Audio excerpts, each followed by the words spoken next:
So, without further ado, I'd like to start this meeting. My name is Albert Grove, and I've been the chair of the Comprehensive Plan Task Force for at least 20 or 30 years. I'm not sure. Seems like that, but no, a little less than 4 years.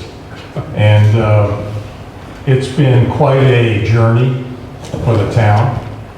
And what we want to do tonight is to let you folks know where we are in this process, what we've done in the last 6 months or so, 4 months, and open it up to questions, issues that you might have. Without further ado, I'd like to introduce the folks. We have a number of folks on the task force that are not here tonight for a variety of reasons, but those that are sitting in the front table here are all part of the task force. And I'd like to start with my far left, with this distinguished man with the ball cap. I'm Matt Gilling. Matt Gillen. George Prince. Bob Eaton. Phil Taylor. And I'm not sure if anybody's, okay, I think that's it. So, the purpose of our meeting tonight is to update you folks on what's been happening since essentially March of 2025. In that particular time, we were supposed to bring this task force and this plan to a vote. But as many of you will recall, there were so many controversial issues and items that were brought before the town that the number of people that showed up exceeded the fire limitation for the building, and we had to cancel the meeting. So since that time, a couple of the issues have been resolved. We've had a vote to tear down the administrative building on Mitchell Point. We've also had a decision to build or go forward with a building on Mountain Point Road to build a central fire station. So there's a lot of work that has to be done in associating with those issues. Our comprehensive plan is going to be voted on in November in conjunction with the state vote on November 4th, 2025. So let me start by saying this has been not quite a 4-year process. And when I look back on it, some folks would say, well, you know, what took so long? Well, because there were a lot of controversial and complex issues that were involved here. And when I started to think about things, I said, well, you know, maybe taking a longer period of time might be a benefit to the town in the final analysis. The second thing I want to say is that this comprehensive plan, and this is the last draft that we have, it's not the final draft. We're going to come up with something between now and the time it's voted on. It's 1 inch thick. And my English professor at Bowdoin College would have said, that might be an A. But there's a lot of work that's been done here in a lot of different areas. The point I want to make here is that this is not a one-issue plan. We have 13 different items that we've addressed in this plan, and all of them are important to the town. And so I would invite you to look at, if you haven't received or haven't picked up one of these updates here, which kind of outline the areas that we're talking about, please do. It kind of gives you an idea that this is much more than sort of passing fancy. This is a comprehensive effort to look at where we're going in the next 10 or 15 years. I'm not going to go over all of these areas right now. And I'm going to cut to the chase. The greatest issue, the greatest debate that we've had in the last several years has involved housing in the town and future land use. And obviously those things are somewhat connected. Housing, because early on in the process, people came to us and said, many of us can't afford to live here. And we want to live here. We work here as teachers, nurses, tradesmen, fishermen, and so on. We'd like to be able to live in this town if we can. And the problem is that because of market issues and so on and so forth, the cost of living here, the cost of a house, for those people that are lucky enough to have a house, and those that have deep pockets enough to purchase a house, has skyrocketed. I can't quote the number right now, but it's over between $700,000 and $800,000 to buy a house here in Harpswell, median price. And so that's something that we have to face as a town. And that also has implications for moving forward. How do we address that without destroying what we value in this town? Why people come here in the first place? Rural quality, scenic value, open space. As my vice chair has said, when she drives over the border from Brunswick to Harpswell, she takes a deep breath, because we have this sort of gem here on the coastline that's not clustered, it's not,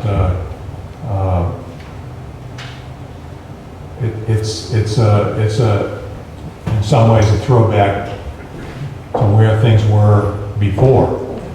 And so we have to kind of look for solutions that thread the needle between how do we address housing and how do we address future land use in a way that makes sense, that will satisfy the majority of the people in the town. We're not going to sugarcoat it. Not everybody's going to be happy with whatever happens, but we have to do the best we can. The purpose of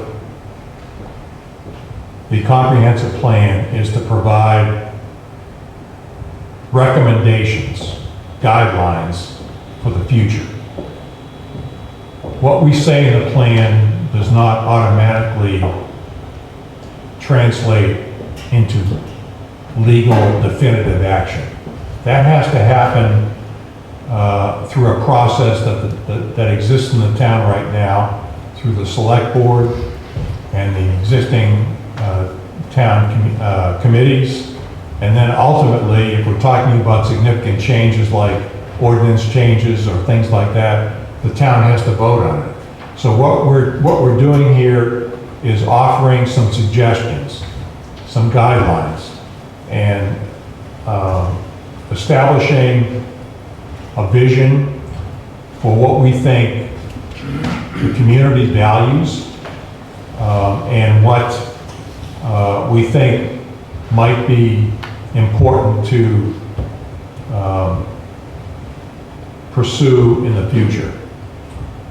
So again, I want to make sure that people understand this is not something definitive that has to happen in a legal sense, but it's important, I think, to establish a baseline that we can build off of.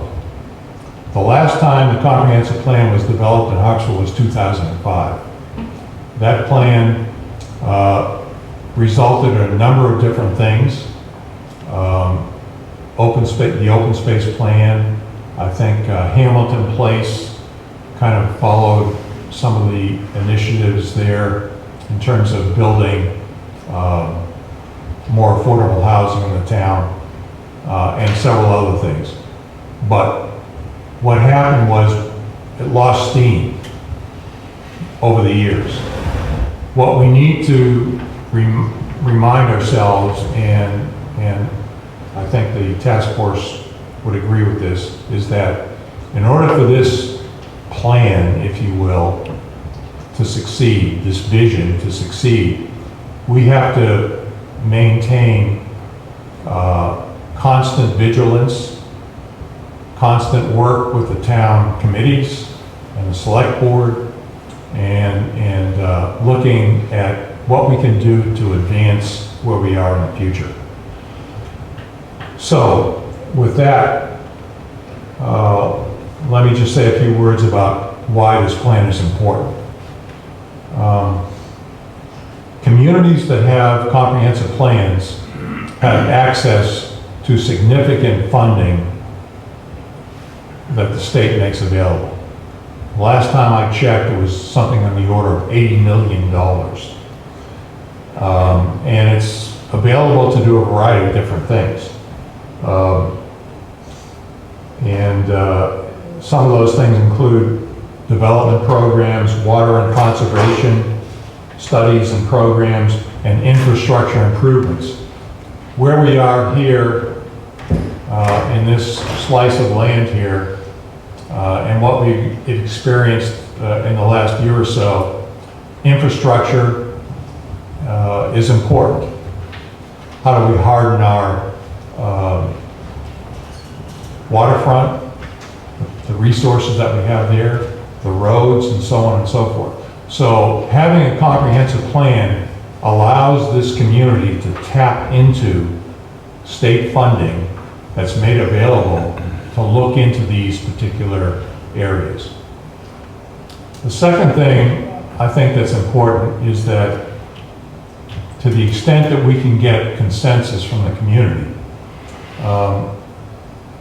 it establishes a unified vision, goals and objectives that will help inform the leaders in the community, the committees and so on, to say these are the things that are important that we have here in the town, and things that we think are important, and how do we make that happen. And so I think from that standpoint, it helps unify the town in a very real way.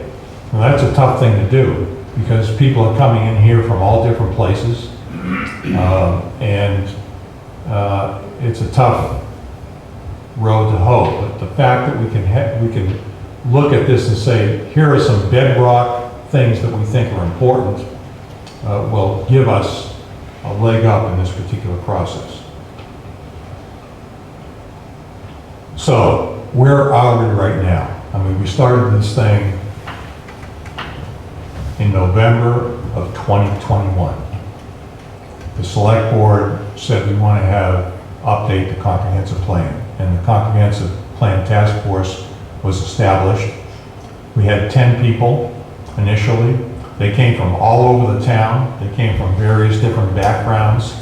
They provided various different expertise and so on.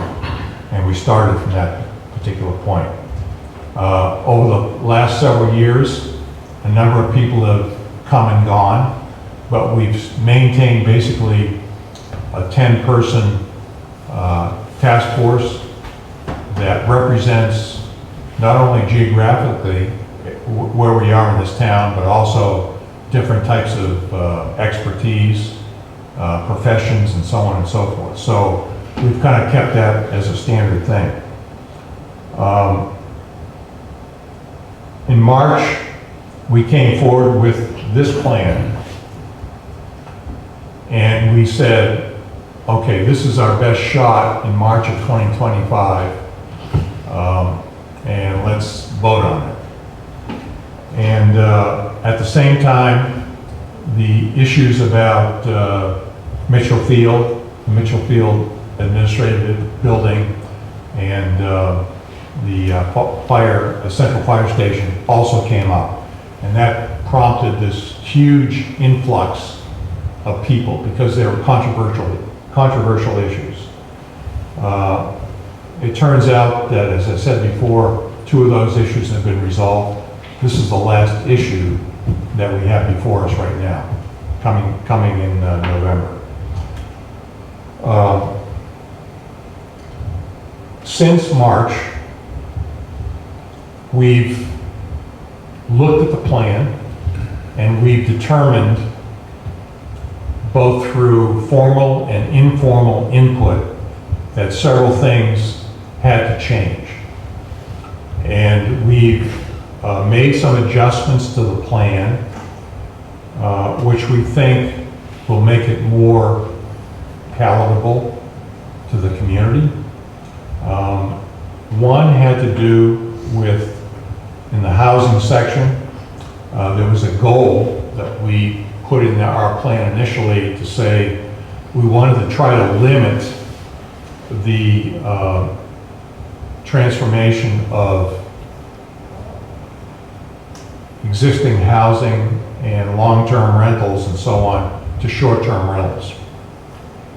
And that created a bit of controversy because a lot of people in the community made money, depended on short-term rentals as an income-generating source. And so we were essentially trying to solve the housing problem by essentially creating another problem. And so looking back at this, we said, all right, short-term rentals, let's eliminate that from the comprehensive plan in terms of what we're trying to do here. The second thing, the second area that we eliminated was in the land use area, where we projected a goal to enhance attainable housing in the town. On the surface, that looked like something that was good. That's what we wanted to do, attainable, affordable housing. But the more we looked at it and the way it was presented in this draft, it was redundant because we had addressed that in a number of different ways in other areas of the plan, and so we eliminated that. We've also made a number of what I would call editorial changes to the plan to make it less, I would say, directive and more, these are things that you need to consider. So it's a little bit different tone that we've tried to address here. And so those are things that we've kind of come to agreement on in the task force, and I think hopefully it will appeal to the town and will lead to a thumbs up in November. We had a public meeting in Cundy's Harbor on the 24th of June, similar to this. It was well attended.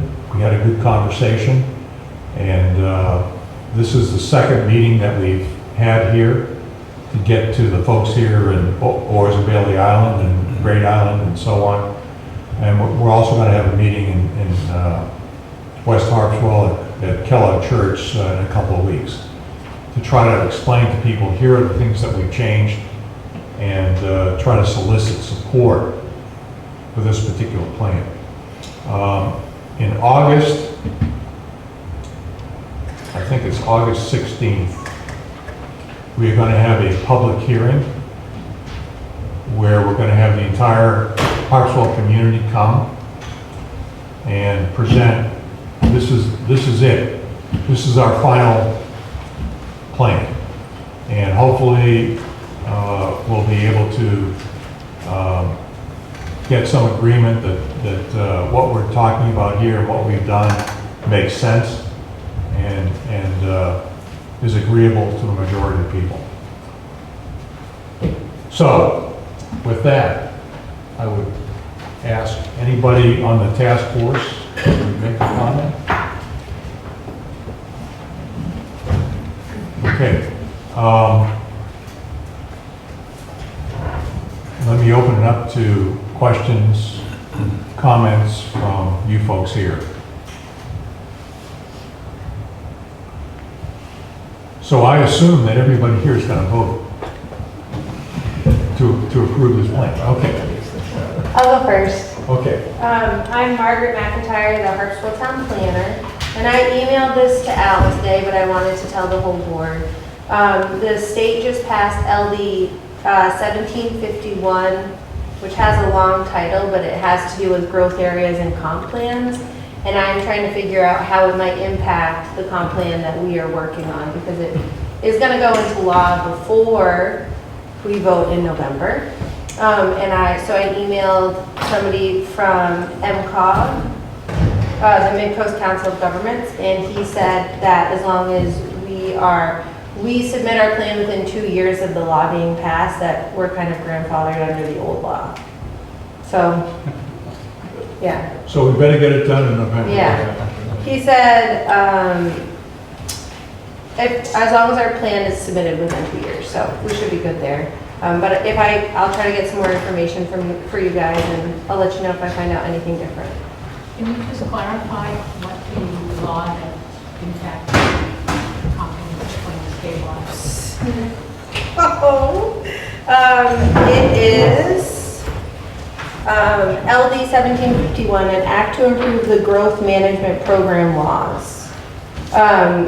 But no, I don't really have a good grasp on what it means for us, and that's why I was reaching out to some other regional planners for that information. But I'm working on it. I would say that in addition to LD 1731, 1751, Yeah, 1751. there's another LD 1839, is that what it is? Which addresses more specifically 1829. housing and housing development in the state of Maine. And that's interesting because, first of all, what it says to me, and I think Amy would agree with this, is that the state is trying to impose certain regulations and so on local towns and so on, to kind of push the housing development issue in the state. And so I think it's incumbent upon us to come together and approve this plan so that we can go forward to the state and say, this is a plan that Hartsville approves. It considers a lot of the things that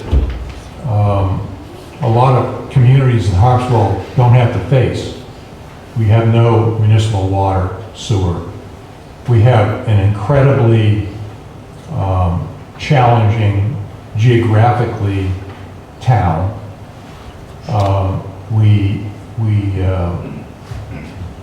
And as a result of that, we're not a cookie cutter type of thing that the state can impose certain rules and regulations on us. So we would have to go forward and say, here is something that the town approves, and in terms of housing, what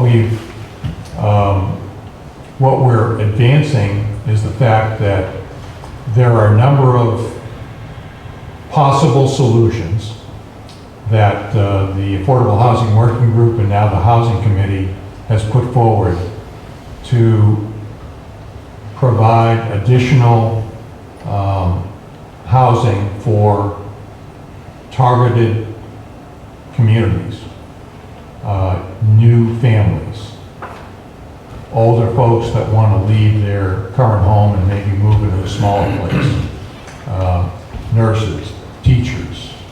so on, tradesmen.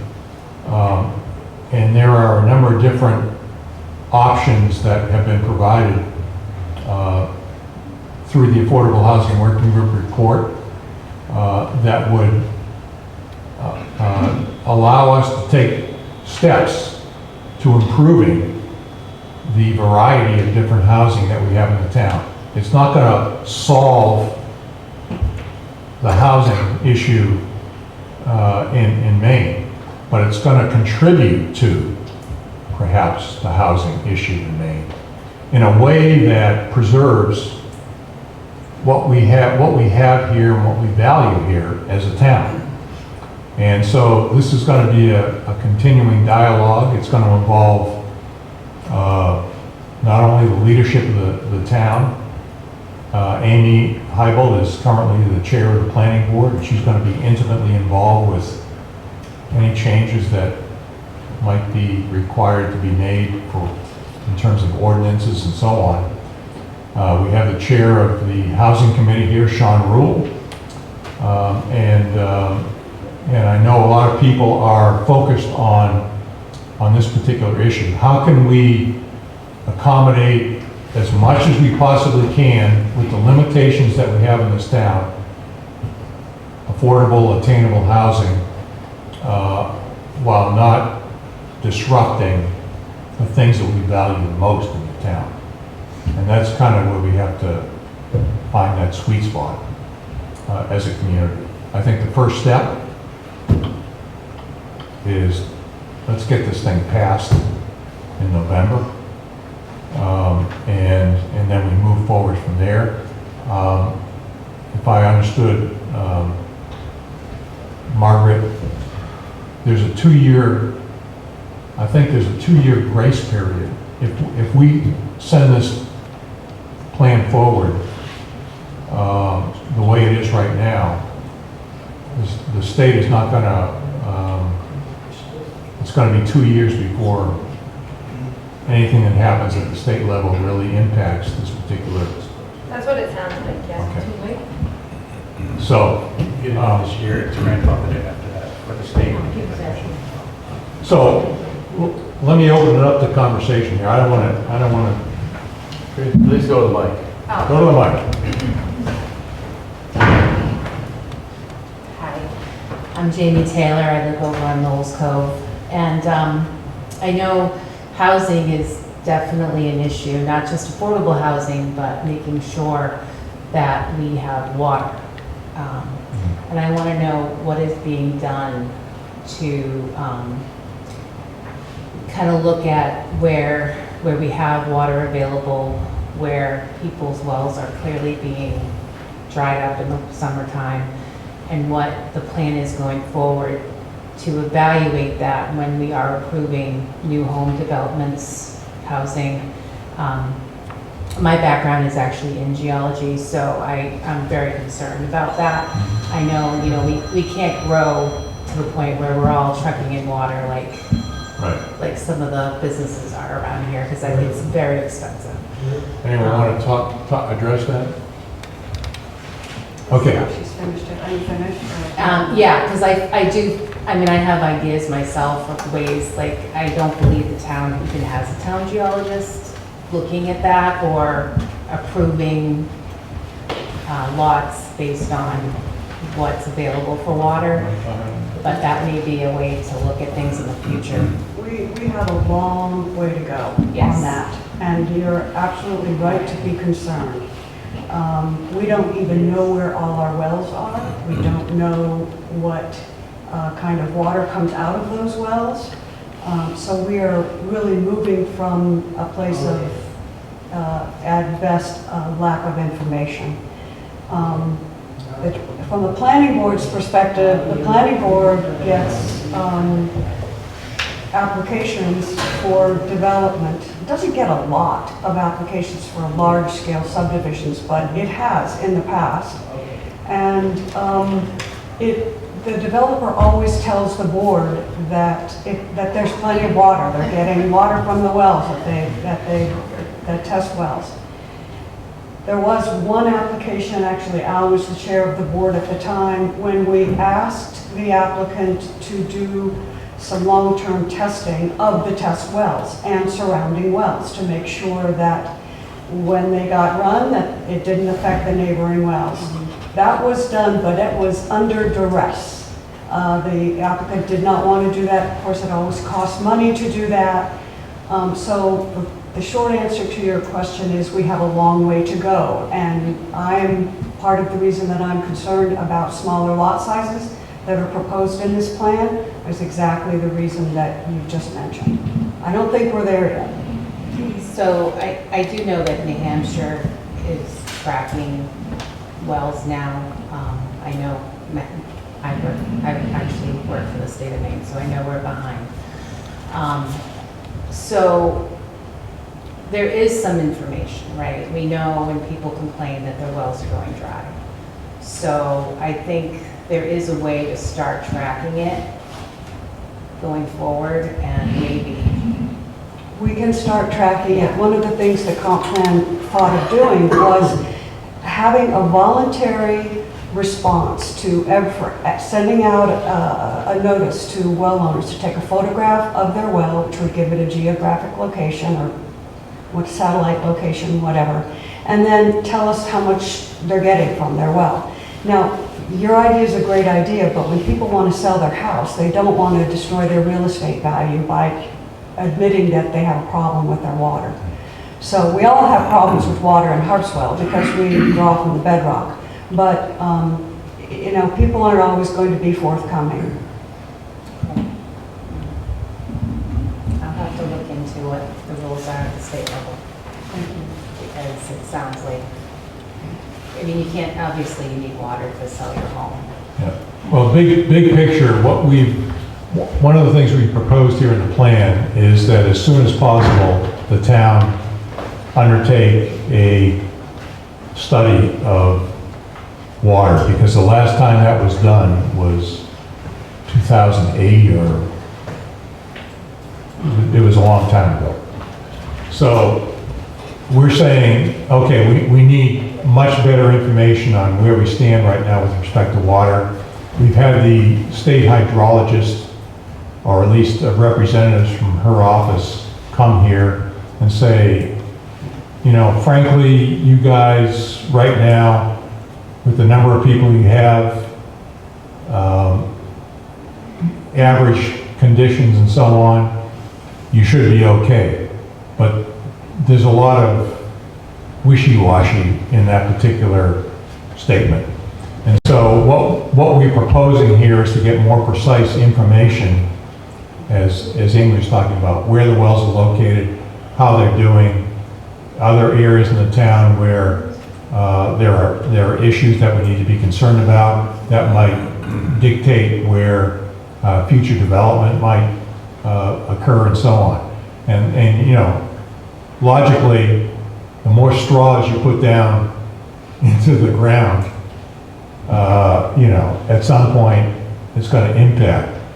And so I don't know where that limit is in the town. I don't know if anybody can predict that right now, but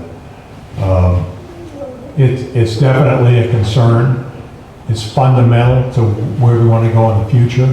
And I think any future development that we have here in the town is going to be predicated on an assessment of water. Is it available? Can we handle the septic conditions that are required and so on? Whether it's smaller lots or current lots or so on, that's going to be a central thing that we have to consider. So that's part of this plan. We need to have much more precise information on our situation here in Harpswell because it's critical.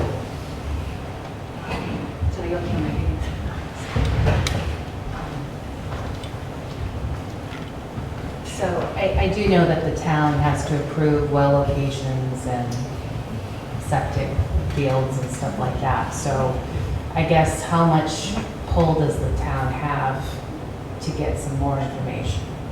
Like how much, you know, how much water is the well producing? what's in the area? That's my question. The town doesn't regulate wells at all. It's done by the well drillers, and they're supposed to report to the state, but it's a voluntary program, and they have no enforcement action.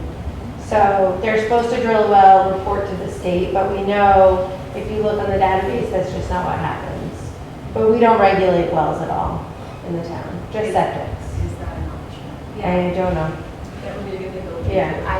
I think that needs to be looked into.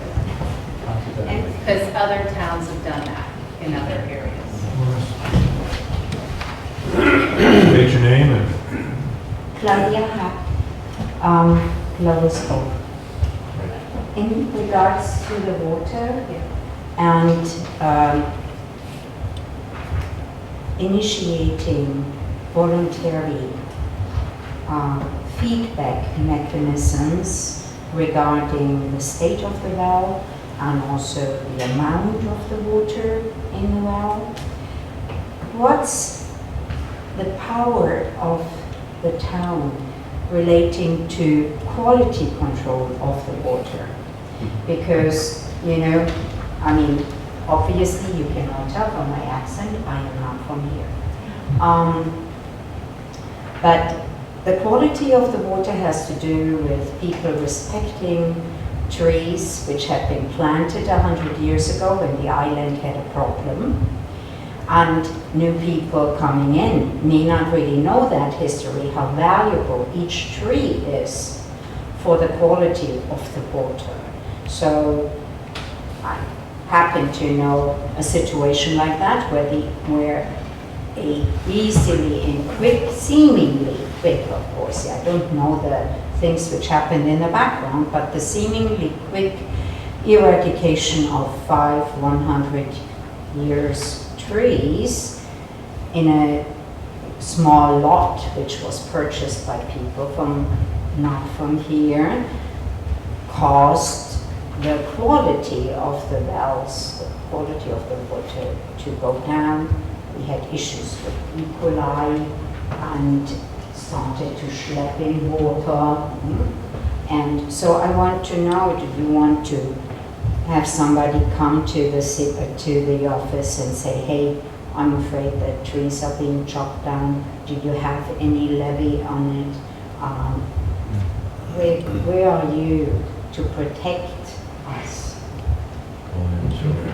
I mean, well, there are ordinances in place that prohibit, for example, clear cutting lots and things like that. But I think I saw Mary Ann Nate walk in the door.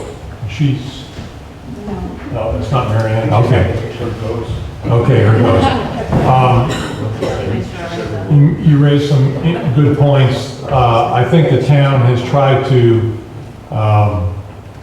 put things in place to prevent, for example, clear cutting of lots and so on. And I know that the Conservation Commission and other organizations in the town have worked very hard to try to Educate. there you go, educate. You know when that was put in place? These clear cutting things? I don't know. Margaret probably could answer that, but all of the questions that you're raising are fantastic. They're fantastic issues, and we need to address them. We have a staffing problem, we need more staff in codes, and we also need more staff in planning. So we do rely on people coming into the town and saying, hey, can the codes officer go out and check this property out because they seem to be clear cutting. We've had instance after instance of that. When I was on the select board a few years ago, we fined somebody 6 figures because he clear cut his property. That was an unusual situation, but we did step up to the plate and we did that. But the town needs to really start getting a handle on these issues. The two issues that were the most critical in the beginning discussions were housing and water. And those two go like that sometimes. And that's part of why what we've been grappling with this comp plan. And part of why it's gotten postponed. And why we're here where we are now, why it's taken 4 years. So when we come to implementation, and if this gets adopted, then we're going to be actually writing zoning ordinances. And I encourage you, please get involved with that, because we need to actually have the rubber hit the road and get some of this stuff down so that the planning staff and the code staff can actually go out and enforce this stuff. So, There's also enforcement on the state level within the 75-foot shoreline zoning. Not to give myself more work at work, but you can report anything within 75 feet of the coast. I'm assuming there's a shoreline zoning Yeah, officer. exactly, 75. Yeah, but, yeah. Jordan, do you want to add anything about my other towns? You have some control over the local level.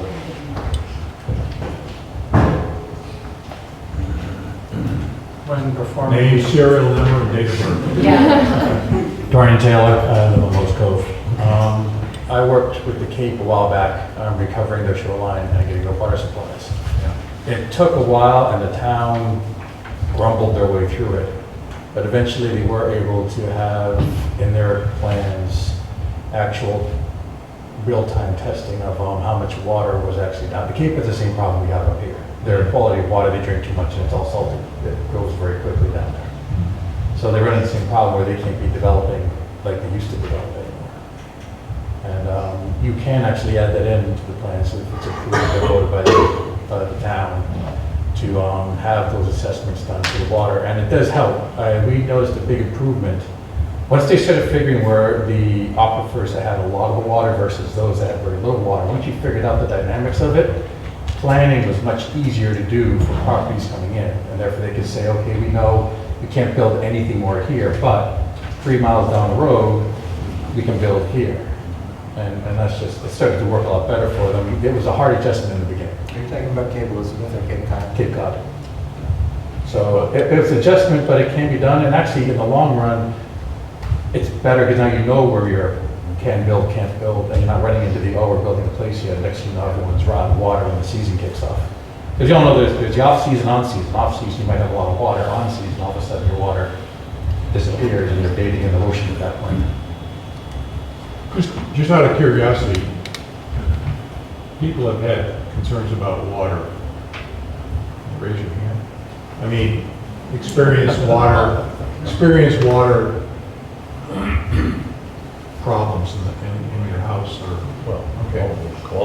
Quality water, okay. There's very little you can do about the quality around here. There's nothing we can do about that. We can determine. Yeah. There is water, but it moves, and certain places have more than others. Like our backyard stays flooded year round. I know. So we never worry about water, but then we go 3 houses down, and they're always running out of water. Yeah. I see the same thing where I live in Johnson Point Road. We've never had a problem with water, but go 150 yards down the road, and our neighbors have to have water trucked in, and they store water in 3 big containers in their basement. I mean, huge vats in their basement. And then the other thing, when people do the short-term rentals, even long-term rentals, the amount of people you have in there also really affects it. You know, it's one thing when you have a family of 5 versus a family of 5 plus the uncle, the aunt, the grandparents, and everyone else. Next to a family of 10, that's double the water you're using. So it can be done. It's painful, and the town will gripe and complain. No one will like it, but eventually, in the long run, it's beneficial for planning purposes. I just want to say, the Cape is different. We hope to avoid the Cape. Yes. You know, the Cape doesn't just face water shortage, it faces water quality. Yes. I did some studies in the Cape, and I won't belabor it, but it's also nitrogen pollution and many other They things. have much worse than we do. Yes, They have way. much worse. And so a problem prevented is a problem solved. And that's why I think we need to be very conservative about how we develop in the future.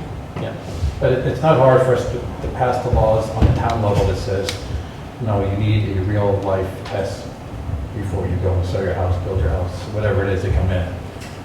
the state doesn't require anything because the states can't push for it and the federal government can't push for it. At the town level, we can vote for something like that on our level. And because I also work for the state now, and every town's different. So when I go build a bridge for the state, I have to follow not only the state rate, but I have to follow it. And every town's different. Some towns have certain bridges a certain way, some bridges are historical, and I have to address each of the local town levels issues. So I can't just go in there and go, well, the state says this. It's like the federal government has somewhat control of the state, but the state controls its own dictation, just like the towns control their own, and so on and so forth. So it's something to think about in the future. Maybe that'd be something we can do a vote for water testing to see what your, or an assessment. We haven't, everyone votes for an assessment that needs to be done to determine water quality. It'll help everyone in the long run, even places you know that don't have a lot of water. You at least think to make those people aware that you have a very shallow water supply. So at a certain time of the year, you're going to have to be a lot more careful with how much water. Maybe you don't water your yard every single day or along those lines from your well. Thank you. Okay, so let me bring this back to this plan. What we've said in the plan is we need a study done as soon as we can to determine where we sit relative to water, potable water here in the town. I think we also address the need for conservation of water. It's something that needs to be inculcated in not only people that live here, but also people that visit here in the summertime and so on. And so what I would encourage folks who are really concerned about water is to take a look at what we have here. And if you think that we need to do something radically different or enhanced, let us know as soon as possible, because we need to wrap this thing up quickly. And so I would encourage folks that are concerned about water to look at what is in the plan here. It's online, and let us know as quickly as possible if there's something really significant that you think we can improve this plan to move forward. Nick Martinez, Oars Island. Question: state has minimum guidelines for affordable housing. Why didn't we just go with that? Why are we making it more complex?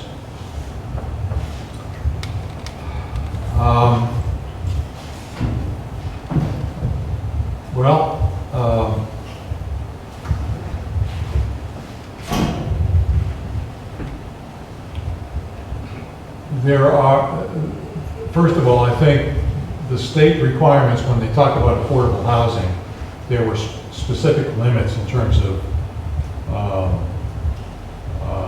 annual income and so on and so forth that determined whether somebody was qualified for affordable housing. And that kind of ran up against where we were economically, market-wise, in this town. If the state says we need affordable housing, and affordable housing is defined as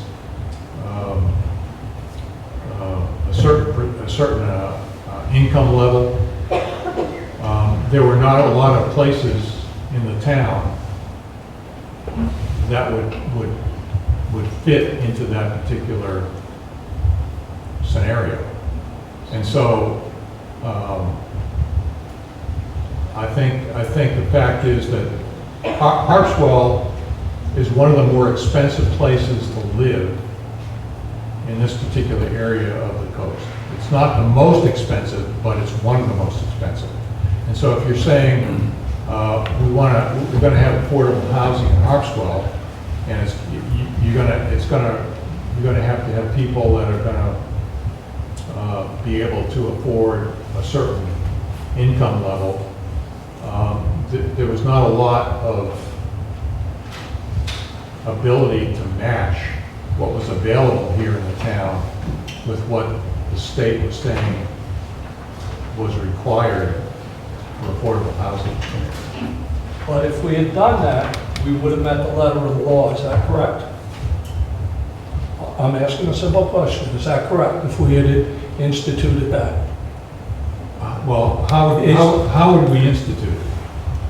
You would write it in your comprehensive plan to meet the minimum requirements the state of Maine requires. Would we meet their requirements?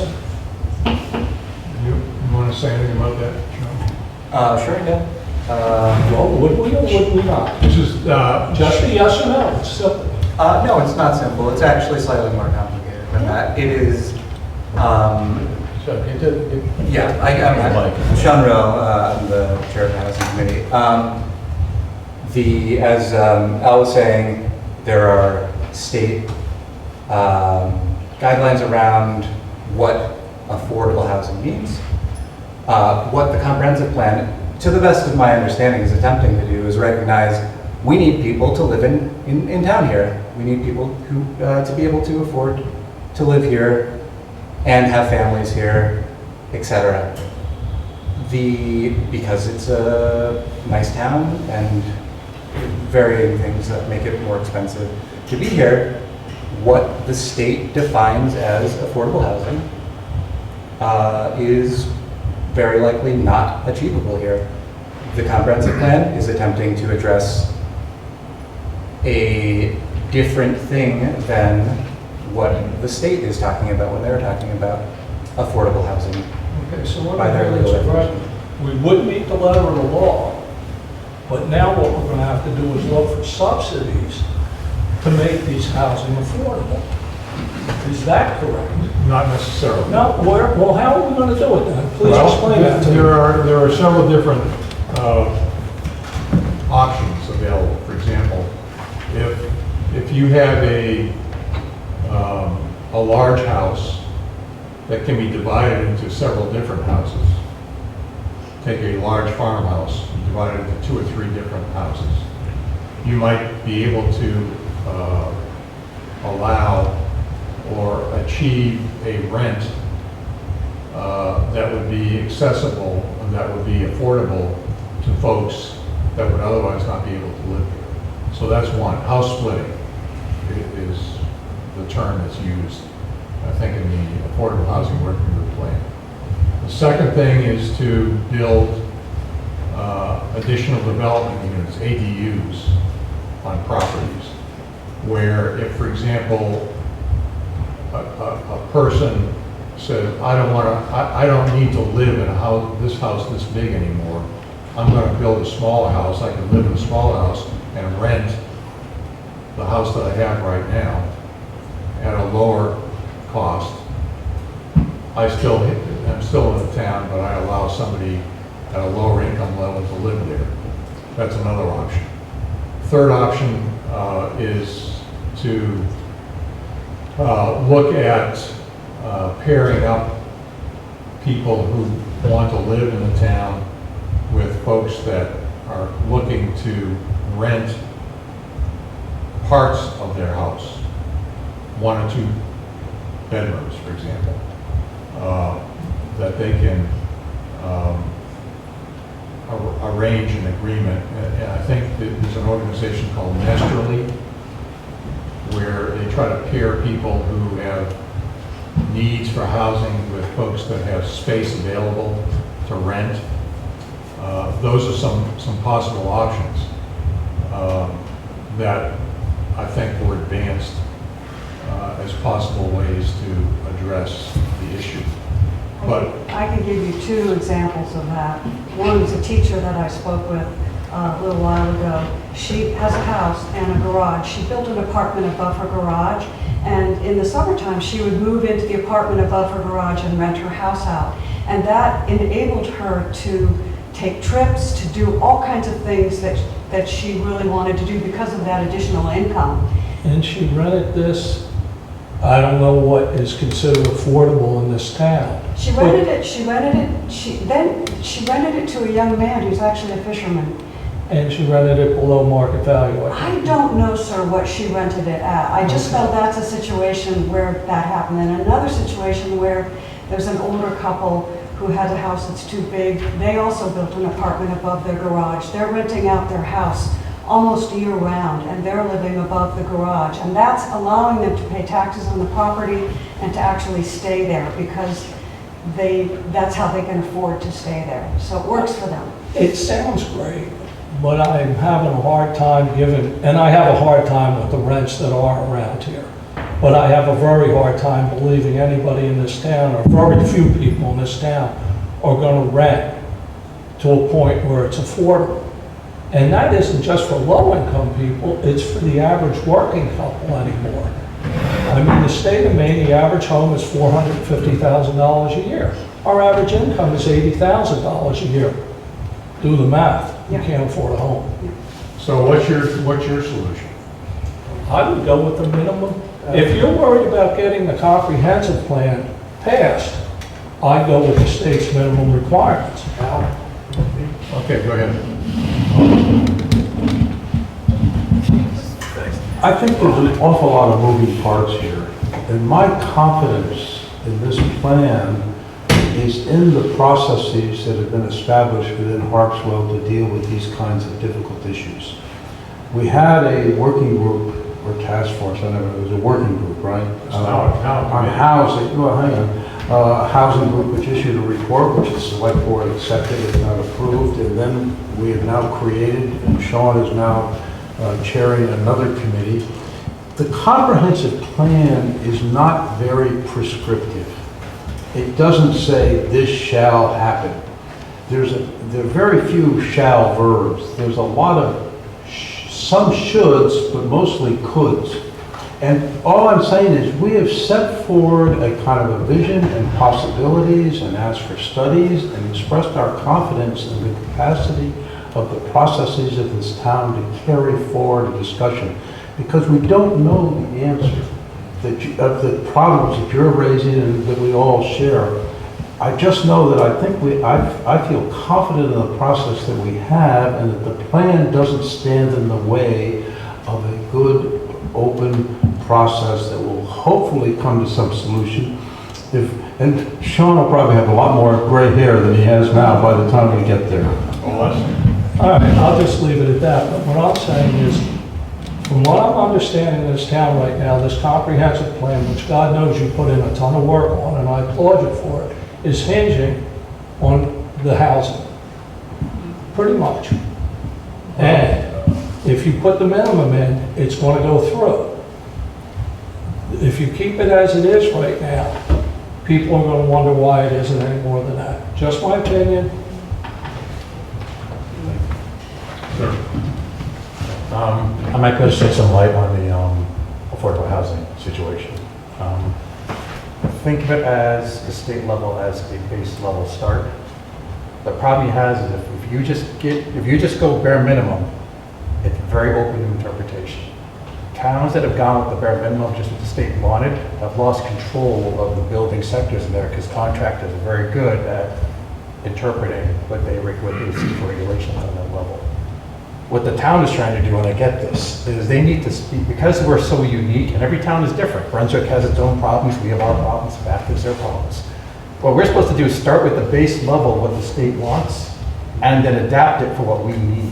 So that way, when they start coming here to build or rent, whatever it is they're doing for the affordable side of it, we have control and it doesn't run out of control, which is what happens in a lot of other towns that just put the base minimum.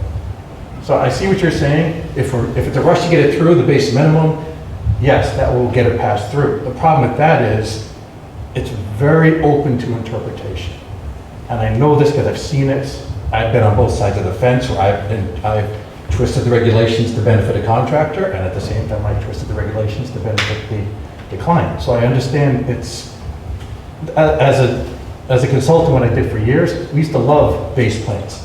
A state level base plan is great, very vague, very open to interpretation, very hard to defeat in the courts.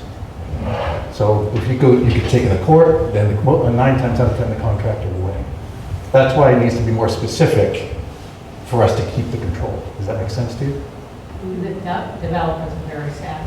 Precisely, that's what you have to remember, is developers are very good at what they do, and they know the regulations back and forth.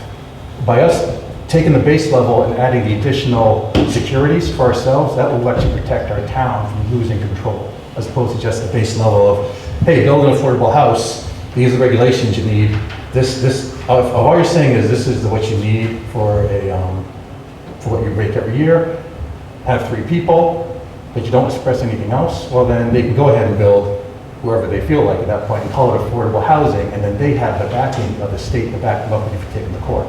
But at the same time, we would still, our laws would still apply as far as minimum lot size. Yes, but we need to make sure that that's in our plan. If we just go with the base minimum, we would, if it was to go to, if a contractor was to take it to court, and they do, they would win. Not if the town already has a minimum lot size. Which is what they're trying to do, Which we have now. which we do, but they're trying to fine tune it a little bit to protect us. I know what they're doing. I've seen both sides. I've been in the courts. I've done it. I'm just telling you, you want something a little more for your town, because every town's different. The state just does state of Maine. That includes everyone. So they can't do a specific plan. They rely on the towns to get specific for that town's needs. That, how do I explain it right? Maybe you should volunteer for the implementation committee. I was thinking this.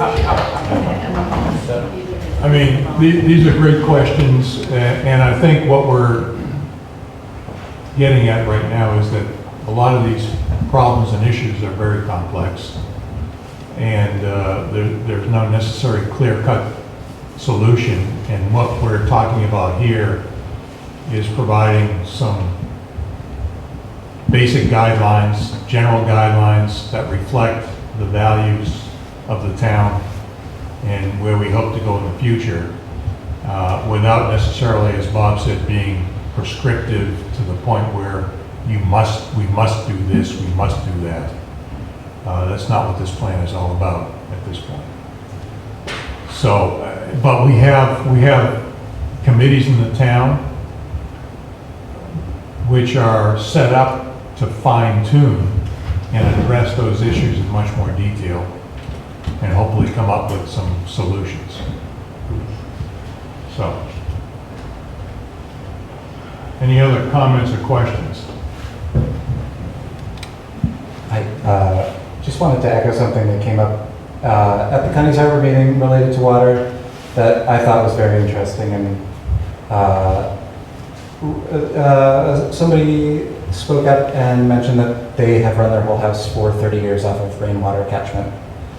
It is a totally legitimate option that exists that doesn't affect your neighbor's well, and just, I think it's cool. Like, I think it's a cool idea that we could incentivize or encourage in town as well to address some of the water concerns. Conservation, to whatever degree you can do, is greatly appreciated, sure. All right, anything else? I greatly appreciate your participation here tonight. We are having another meeting in West Harpswell on the 22nd of July. And then we're going to have a public hearing August 16th. And sir, if you're available on August 16th, you might also want to stand up and reiterate your concerns and questions. That might be a good time to do that, because it's in front of the entire town. Where was that? It's going to be at the school, the Harpswell Community School, on the 16th of August. I think it's 10 o'clock in the morning. Saturday. It's a Saturday. And that's where we gather. Right now, we're sort of parsing out the town and getting folks in smaller groups to kind of explain what we've done here in the past several months. The August public hearing is the final option, if you will, opportunity, if you will, to kind of say, hey, this is what I think, and this is what I recommend that we do, because in order for us to prepare this for November 4th, we have to wrap up all of the comments, information, and so on, make some decisions about how this plan is going to finally appear, put it out, publish it, and make it available so that people, not only here in Harpswell, but also folks that are scattered around in various places, understand what's on the warrant, what's available here, and a final edition, if you will, of this draft that's going to go forward for a final vote in November. So it sounds like there's a lot of time, but there's really not a lot of time. I mean, we have to kind of wrap this thing up in the next number of weeks, basically, month or so. And so that's why we're trying to, meet with you folks in different parts of the town, and then the public hearing in August. Some of these issues are tough issues. If there was an easy answer, we wouldn't even be talking about it right now, but a lot of them are tough to resolve. We want to get the best that we possibly can for the town, for the majority of the people in the town. Anything else?